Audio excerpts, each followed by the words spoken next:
Areekode police സ്റ്റേഷനിലെ ഒരു police ഉദ്യോഗസ്ഥൻ ആത്മഹത്യ ചെയ്തു. വാർത്തകൾ വരുന്നത് സ്വയം വെടിവെച്ച് ശുചിമുറിയിൽ കാണപ്പെട്ടു എന്നാണ്. സിദ്ദിഖ് MLA ഇതിനെ സംബന്ധിച്ച് പ്രതികരിച്ചു. ഇതൊരു കൊലപാതകമാണ്, ജുഡീഷ്യൽ എൻക്വയറി വേണമെന്ന്. ഇപ്പോൾ വരുന്ന വാർത്ത ഇന്നലെ ഞായറാഴ്ച 5:30 മണിക്ക് ശുചിമുറിയിൽ ഈ കമാൻഡോ വെടിയേറ്റ് കിടക്കുന്നു. SOG കമാൻഡോയുടെ ഒരു വ്യക്തിയാണ് മരിച്ച വിനീത്. കഴിഞ്ഞ കുറേ ദിവസങ്ങളായി ലീവ് ചോദിച്ചിട്ട് കൊടുത്തില്ല എന്ന് ആരോപണമുണ്ട്.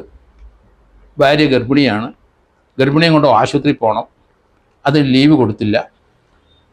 പല മേലുദ്യോഗസ്ഥന്മാരെയും സമീപിച്ചിട്ടും ലീവ് കൊടുക്കാത്തതിൽ നിരാശപ്പെട്ട് സ്വയം ജീവനൊടുക്കി എന്നാണ് പറയുന്നത്.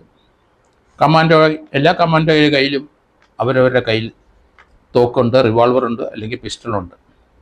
കേരളത്തിലെ ഈ കമാൻഡോ ഓപ്പറേഷൻ മെയിനായിട്ട് ഉദ്ദേശിക്കുന്നത് നക്സലുടെ ആക്രമണത്തിൽ നിന്നുള്ള തടസ്സം, അതിന്ന് ആ ആക്രമണത്തിന് മൂലം ഉണ്ടാകുന്ന പ്രശ്നങ്ങൾ കൈകാര്യം ചെയ്യാൻ സ്പെഷ്യൽ ട്രെയിൻഡ് ആയിട്ടുള്ള ആൾക്കാരാണ്. SPG പോലെയും നാഷണൽ സെക്യൂരിറ്റി പോലെയും അവർക്ക് ട്രെയിനിങ് ലഭിച്ചിട്ടുണ്ട്.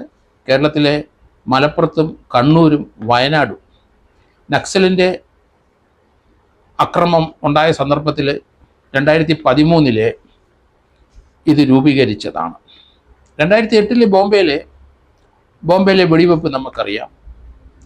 ബോംബെയിലെ പാകിസ്ഥാനിൽ നിന്ന് വന്ന ട്രെയിൻഡ് ആയിട്ടുള്ള ആ കമാൻഡോസ് അവിടെ വന്ന് വെടിവെച്ചു. ആ ചരിത്രങ്ങളൊക്കെ 56 പേരോളം അവരുടെ മരണപ്പെട്ടു അല്ലെങ്കിൽ കൊല്ലപ്പെട്ടു. അതിനുശേഷം SPGയും നാഷണൽ സെക്യൂരിറ്റി ഗാർഡും ഓരോ സ്റ്റേറ്റിലുള്ള സ്റ്റേറ്റ് പോലീസിനെ ട്രെയിനിങ് കൊടുത്തു. ഇതുപോലെയുള്ള സന്ദർഭങ്ങളിൽ എങ്ങനെ പ്രവർത്തിക്കണം, എങ്ങനെ കൗണ്ടർ അറ്റാക്ക് ചെയ്യണം എന്നുള്ള രീതികൾ പഠിപ്പിച്ചിരുന്നു. അങ്ങനെ കേരളത്തിലും തണ്ടർബോൾട്ട് എന്ന് പറയുന്ന SOS ആ കമാൻഡോ വിങ്ങിലെ ഒരു അംഗമാണ് മരിച്ച അല്ലെങ്കിൽ കൊല്ലപ്പെട്ട വിനീത്. എല്ലാ കമാൻഡോസിനും സ്വയം അവരുടെ കൈവശം റിവോൾവറോ പിസ്റ്റലോ ഉണ്ടാവും, സ്മോൾ ആം ഉണ്ടാവും. അത് റിൻസ് ചെയ്ത് അതെപ്പോഴും അവർ ഓയിലിട്ട് അത് അല്ലെങ്കിൽ നന്നായി അതിൻ്റെ പിസ്റ്റളിൻ്റെ അകവശത്തെ ആ ബാരലെല്ലാം ക്ലീൻ ചെയ്ത് എല്ലാ ദിവസവും അത് ക്ലീൻ ചെയ്ത് എപ്പോൾ വേണമെങ്കിലും ഏത് സെക്കൻഡ് വേണമെങ്കിലും ഉപയോഗിക്കുന്ന രീതിയിൽ ഓപ്പറേഷൻ ചെയ്യുന്ന പരുവത്തിൽ കൈവശം ഉണ്ടായിരിക്കണം. അങ്ങനെയുള്ള ഒരു തോക്ക് ഉപയോഗിച്ചിട്ടാണ് ഈ വിനീത് ആത്മഹത്യ ചെയ്തതെന്ന് പറയുന്നു. അത് ശുചിമുറിയിൽ കയറി സ്വയം വെടിവെച്ച് മരിച്ചു എന്നാണ് പറയപ്പെടുന്നത്. അദ്ദേഹത്തിനുണ്ടായ ടെൻഷൻ, അദ്ദേഹത്തിൻ്റെ വീട്ടിൽ പോകാൻ പറ്റുന്നില്ല, മേലുദ്യോഗസ്ഥൻ ലീവ് കൊടുക്കുന്നില്ല, ഭാര്യ ഗർഭിണിയാണ്, ഭാര്യയെ എത്രയും പെട്ടെന്ന് ഹോസ്പിറ്റലിൽ കൊണ്ടുപോകണം. ഇതൊക്കെ മനസ്സിലാക്കാനുള്ള കഴിവ് വേണം മേലുദ്യോഗസ്ഥന്മാർക്ക്. പോലീസാണ് ഡിസിപ്ലിൻ കൂടുതലാണ് എന്ന് വിചാരിച്ചിട്ട്, പ്രത്യേകിച്ച് കമാൻഡോസിന് സാധാരണഗതിയിൽ ലീവ് കിട്ടാൻ വലിയ ബുദ്ധിമുട്ടാണ്. കാരണം എമർജൻസി ആയിട്ട് അവർ പല സ്ഥലങ്ങളിൽ കിടക്കുന്നതാണ്. മലപ്പുറത്ത് അവരെ പല പോലീസ് സ്റ്റേഷനിൽ അറ്റാച്ച് ചെയ്തിട്ടിരിക്കും. ഇവിടെ അരീക്കോട് പോലീസ് സ്റ്റേഷനിൽ അറ്റാച്ച് ചെയ്ത കമാൻഡോസിൽ ഒരാളാണ് വിനീത്. എന്തായാലും ഇത് വളരെ വിവാദമായിരിക്കുന്നു. കേരളത്തിലെ ഇപ്പം പല പോലീസ് സ്റ്റേഷനിലും അല്ലെങ്കിൽ പല ആംഡ് പോലീസിലും പലരും ഇതുപോലെ ആത്മഹത്യ ചെയ്ത് വരുന്നത് നമ്മൾ കാണുന്നുണ്ട്. SHOമാർ ആത്മഹത്യ ചെയ്ത ചരിത്രമുണ്ട്, DYSPമാർ ആത്മഹത്യ ചെയ്ത ചരിത്രങ്ങൾ കാണുന്നുണ്ട്. പോലീസിനകത്ത് ഡിസിപ്ലിൻ ഉണ്ടെങ്കിലും അവർക്ക് ഇതുപോലെയുള്ള ചിന്തകളിൽ നിന്ന് മാറിപ്പോകാനുള്ള സംവിധാനമോ അഡ്വൈസോ കൊടുക്കുന്നുണ്ട് എന്ന് പറയുന്നെങ്കിലും അവർക്ക് ദൈനംദിനമുള്ള ടെൻഷൻ അവർക്ക് ബെയർ ചെയ്യാൻ പറ്റുന്നില്ല. പോലീസ് ജോലികളിൽ പലതും നമുക്കറിയാം, ലീവ് കിട്ടാനും വീട്ടുകാര്യം നടത്താനൊക്കെ വലിയ ബുദ്ധിമുട്ടാണ്. അങ്ങനെയാണ് ആ ജീവിതം മുന്നോട്ട് പോകുന്നത്. അതിൻ്റെ ഇടയ്ക്ക് ഇങ്ങനെയുള്ള ചില അഡ്ജസ്റ്റ്മെൻറ്റുകളൊക്കെ പോലീസ് മേലുദ്യോഗസ്ഥന്മാർ ചെയ്തു കൊടുത്ത് അവരുടെ വീട്ടുകാരെയും ഒന്നിച്ചു കൊണ്ടുപോകുന്ന ചരിത്രമാണ് കേരളത്തിലുള്ളത്.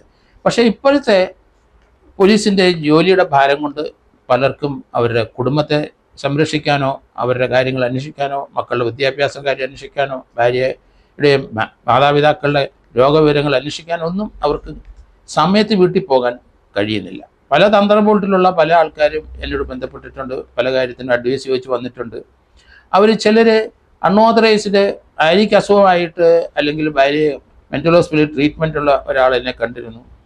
പല ദിവസവും ഭാര്യയ്ക്ക് വയലൻ്റ് ആകുമ്പം ഹോസ്പിറ്റലിൽ കൊണ്ടുപോകാൻ ആളില്ല. ഒരു കുഞ്ഞു വച്ചുണ്ട്, അത് വല്യമ്മയാണ് നോക്കുന്നത്. അവർ താമസിക്കുന്ന വീട്ടിൽ നിന്ന് അയൽവക്കത്തുള്ളവരാണ് ആൾ ഈ മെൻ്റൽ ഹോസ്പിറ്റലിൽ ആക്കുന്നത്. ആ തണ്ടർബോട്ടിലുള്ള ആൾ എന്നെ പല സന്ദർഭത്തിലും കണ്ടിട്ടുണ്ട്. അയാൾക്ക് പല സന്ദർഭത്തിലും മെമ്മോ കൊടുത്തിട്ടുണ്ട്, എക്സ്പ്ലനേഷനൊക്കെ എഴുതി കൊടുക്കും. പക്ഷേ അദ്ദേഹത്തിന് അൺഓതറൈസ്ഡ് ആബ്സെൻ്റ് എന്ന് പറഞ്ഞ് പോലീസിൽ പലരും ആബ്സെൻ്റ് മാർക്ക് ചെയ്തു. ഇപ്പം അദ്ദേഹത്തിനെ പിരിച്ചുവിട്ടു. ഇപ്പോൾ ഒരു പെയിൻ്റ് അടിക്കുന്നത് തൊഴിലാളിയായിട്ട് ആ പോലീസുകാരൻ നടക്കുന്നത് കാണുമ്പോൾ നമുക്ക് വളരെ സങ്കടം തോന്നും. കാരണം അദ്ദേഹം ഇൻഡിസിപ്ലിൻ ആയിട്ടുള്ളൊരു വ്യക്തിയല്ല. കുടുംബത്തിലെ ഭാര്യയുടെ പ്രശ്നം, അല്ലെങ്കിൽ ഒരു കൊച്ചുണ്ട്, ഇങ്ങനെയുള്ള ഫാമിലി പ്രശ്നം കാരണം കൃത്യസമയത്ത് ജോലിക്ക് പോകാൻ പറ്റില്ല. അത് മനസ്സിലാക്കി അത്യാവശ്യം ലീവൊക്കെ മേലുദ്യോഗസ്ഥർ കൊടുത്തുകൊണ്ടിരുന്നാൽ ഇതുപോലെയുള്ള ആത്മഹത്യകളിൽ നമുക്ക് തീർച്ചയായിട്ടും മോചനം ഉണ്ടാവും. അതുകൊണ്ട് മേലുദ്യോഗസ്ഥർ ഡിസിപ്ലിൻ എൻഫോഴ്സ് ചെയ്യുന്നതിനൊപ്പം അവിടെ കുടുംബകാര്യങ്ങളും കുടുംബത്തിൻ്റെ ഭദ്രതയും കൂടെ നോക്കുന്നത് നല്ലതാണ്. ആ രീതിയിൽ തന്നെ പോകണം. കാരണം തണ്ടർബോട്ടിലുള്ളവർ വെൽ ട്രെയിൻഡ് ആണ്. അവർ SPG പോലെയും നാഷണൽ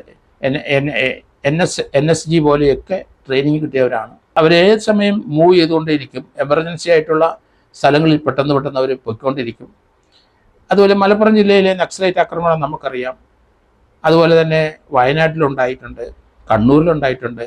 അവിടങ്ങളിലുള്ള പോലീസ് സ്റ്റേഷനിൽ നക്സൽ ആക്രമണം ഉണ്ടാകുന്ന സ്ഥലങ്ങളിലെ പോലീസ് സ്റ്റേഷനിൽ അറ്റാച്ച് ചെയ്ത് ഇവർ കിടക്കുകയാണ്. അരീക്കോട് അങ്ങനെയാണ്.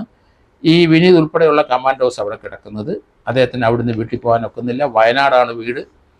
എന്തായാലും അദ്ദേഹത്തിൻ്റെ ലീവ് ലഭിക്കാത്ത സാഹചര്യത്തിൽ അദ്ദേഹം സ്വയം ആത്മഹത്യ ചെയ്തു എന്നാണ് ഇപ്പം വരുന്ന വാർത്തകൾ. പക്ഷേ വ്യത്യസ്തമായ അഭിപ്രായങ്ങളും വാർത്തകളൊക്കെ വരുന്നുണ്ട്. എന്തായാലും ആ ഒരു സംഭവത്തെപ്പറ്റി അവിടുത്തെ സിദ്ദിഖ് MLA വ്യത്യസ്തമായ അഭിപ്രായം രേഖപ്പെടുത്തി കഴിഞ്ഞു. എന്തായാലും ഇതിനെപ്പറ്റി പോലീസ് അന്വേഷിക്കണം, ലോക്കൽ പോലീസ് അന്വേഷിക്കേണ്ടിയിരിക്കുന്നു. അത് കൃത്യമായിട്ട് എന്ത് സംഭവിച്ചു? മാനസികമായ ടെൻഷൻ കൊണ്ട് തന്നെയാണോ, മാനസിക പീഡനം കൊണ്ടാണോ ആത്മഹത്യ ചെയ്തെങ്കിൽ അവരെ മേലുദ്യോഗസ്ഥന്മാർക്കെതിരായിട്ട് കേസെടുക്കേണ്ടിയും വരും. ഏതായാലും പോലീസ് ധാരാളം ആൾക്കാർ എല്ലാ റാങ്കിലുള്ളവരും ആത്മഹത്യ ചെയ്ത് വരുന്ന ഒരു കാഴ്ച നമ്മൾ കാണുന്നുണ്ട്.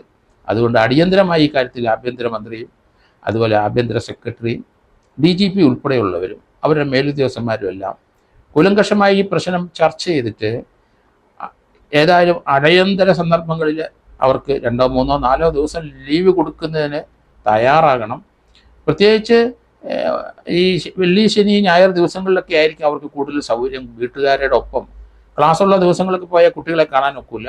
ഒരു വെള്ളിയാഴ്ച, ശനിയാഴ്ച, ഞായറാഴ്ച 1/3 ആൾക്കാർക്ക് സ്ട്രെങ്തിനെങ്കിലും ലീവ് കൊടുത്ത് 2 ദിവസത്തേന് വീട്ടിൽ അയച്ചാൽ കുറച്ച് റിലീഫ് ഉണ്ടാവും എന്നാണ് കരുതുന്നത്. ലോക്കൽ പോലീസിലായാലും ശരി, ആംഡ് പോലീസിലായാലും ശരി, കമാൻഡോ വിങ്ങിലായാലും ശരി, അവർക്കൊക്കെ ആഴ്ചയിൽ അല്ലെങ്കിൽ മാസത്തിൽ 2-3 പ്രാവശ്യം 2-3 ദിവസം ലീവ് കൊടുക്കണം. വെള്ളി, ശനി, ഞായർ അങ്ങനെ അഡ്ജസ്റ്റ് ചെയ്ത് കൊടുക്കുന്നതോടൊപ്പം തന്നെ എമർജൻസി സമയത്ത് ഒരു 1-2 ദിവസം കൂടെ ലീവ് കൊടുക്കാൻ മടിക്കരുത്. അങ്ങനെയാണെങ്കിൽ നമുക്ക് ഇവരുടെ ഈ ടെൻഷൻ കുറയ്ക്കാനും മാനസിക സമ്മർദ്ദം കുറയ്ക്കാനും അങ്ങനെ ഒരു സൂയിസൈഡിൽ നിന്ന് അവരെ ഒഴിവാക്കാനും അവരെ രക്ഷപ്പെടുത്താനും നമുക്ക് കഴിയും എന്ന് ഞാൻ കരുതുന്നു.